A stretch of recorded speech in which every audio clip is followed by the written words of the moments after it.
This is the Sportsroyals Squat Machine. Now I'll show you exactly how to put it together with tips, how to fold it up, and then some exercises that you can do on this machine. But first, let me just say thank you to the company who gifted me this in exchange for my honest review. One of the most confusing parts of the assembly of this was the screws, the washers, and the nuts. So the biggest advice I can give to you on this is to remove the nuts from the screws and then line up the ones that are the like sizes. That's going to make it a lot easier for you to know which goes with which step.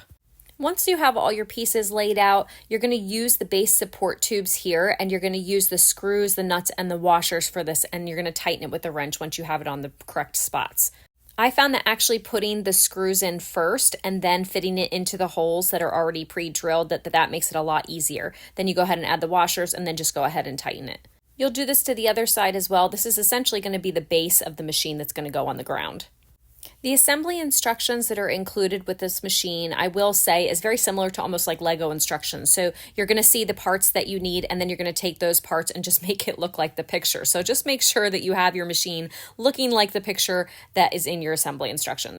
The next thing you're going to do is take the connecting tube and the screws, and you're going to go ahead and tighten this with the wrench as well.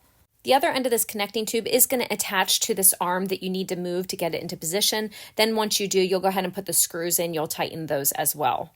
This arm is part of the structure that's going to hold the handlebar. So the next thing you'll do is get the handlebar tube. You're going to need to remove that knob that you see here. That knob is going to be able to go into 4 different holes to adjust it to the different heights that you want. So find the height that you want, and then you're going to go ahead and set that knob. Go ahead and put your handlebars on, and you're going to screw those in as well. Next thing you're going to do is put on the seat. Now there's 5 distance options here, so the taller the person, the further back the hole that you're going to attach it. You might need to adjust this in time though.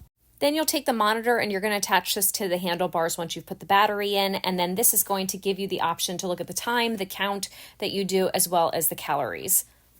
This will shut off after 4 minutes of no activity as well. One thing you should know about installing the pedals is twisting them is not going to make any difference. You really just have to take the wrench, and on this black spot here, you're just going to tighten it onto there. You have the option to use tension ropes, so there's 4 of them and each one is 25 pounds. I find that for me, 1 or 2 tension ropes is perfect for my size. But this seat is too low for me, so I do need to adjust the seat right here, and you do need to remove the tension ropes in order to adjust the seat. Now you're going to be able to easily do this with the knob, and now this is a little bit better for my size. These tension ropes can just attach to the handlebars and the bottom, but you'll see that my feet were hitting them. So it actually is better if you move those tension ropes inward towards the center of the machine and then your feet don't hit them. This has been a really great workout for me, specifically for my thighs and my glutes, but it also allows me to do other exercises like crunches. You can do deadlifts, there's chest presses, and you can work out your arms in different ways with those tension cords.